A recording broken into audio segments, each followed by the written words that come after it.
riwayat. Balai Rehabilitasi BNN Badoka mengajak para dai untuk berdakwah memberikan siraman rohani di dalam balai. Hal ini diharapkan bisa menyembuhkan pecandu narkoba dengan sentuhan agama.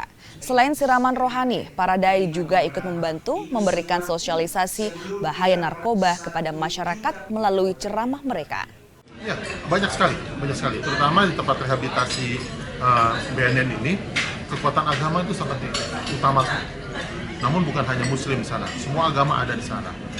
Nah, kekuatan agama itu yang akan jadi dasar mereka semua, spiritualnya. Jadi kalau kita lihat masalah pecandu itu ada 4 masalah di sana, masalah kesehatan fisiknya, mentalnya, sosialnya, dan spiritualnya.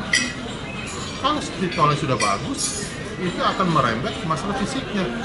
Pada saat misalnya orang Muslim disuruh sholat, dia kan akan bergerak fisiknya, itu kan seperti olahraga.